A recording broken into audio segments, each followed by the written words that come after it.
As you look back across the last two generations or so of US political history, the through line is pretty impressive. From the Southern strategy to Reaganism to the Gingrich Revolution to backlash politics in the Obama era to where we sit right now. I'm curious, you mentioned potential turning points and what those inflection points are in your view, but also what you view as the kind of the point of no return in the becoming of the current day Republican Party.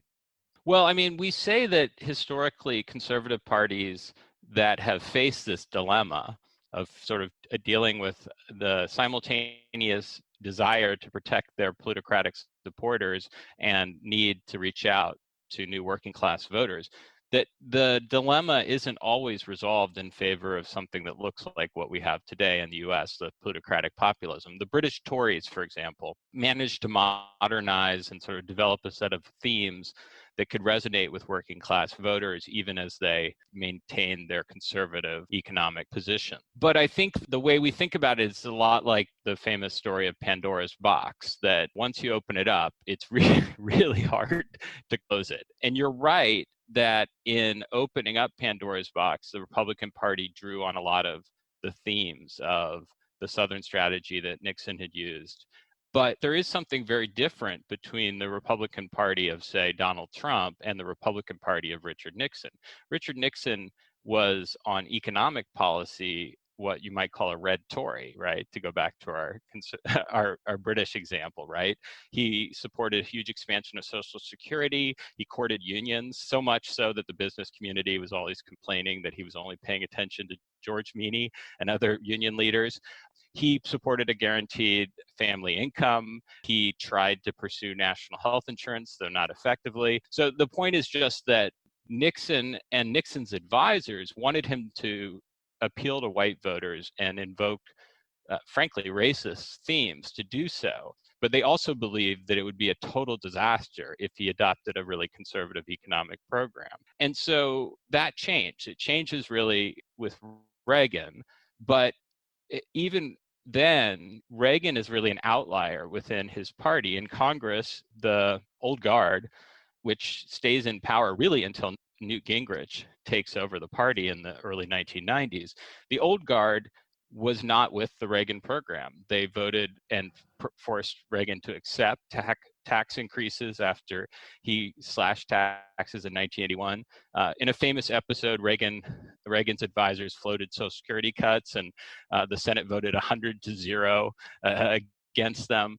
And so what happened to the Republican Party over this 1980 to mid-90s period is that it began to turn decisively right, and in doing so, it generated the beginnings of this sort of hyper inequality we face today.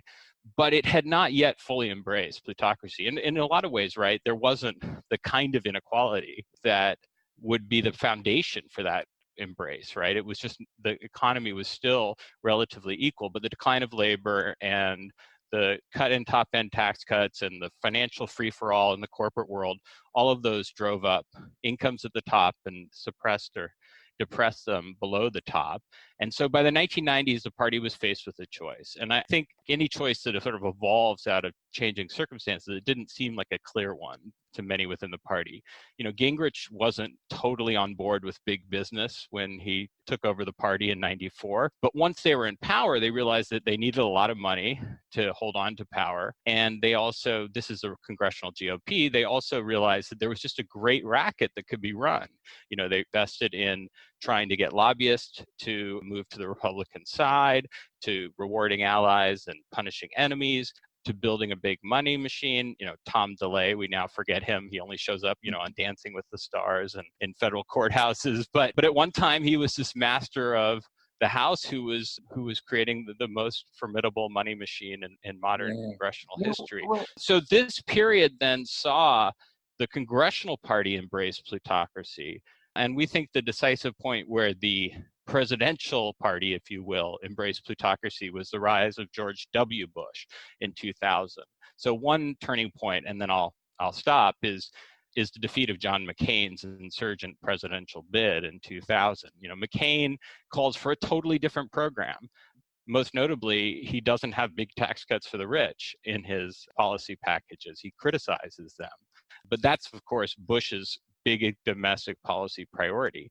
And revealingly, Bush buries McCain in South Carolina by bringing on board a lot of right-wing populist forces, Christian right and, frankly, racist groups to take down McCain, whom they smear as being the father of an illegitimate black child, when in fact he had adopted a child, Bangladeshi child, at the request of Mother Teresa. So just like to give you a sense, talk about twisting, talk about, misinformation. This is really modern disinformation. Politics is really getting perfected in this 2000s period.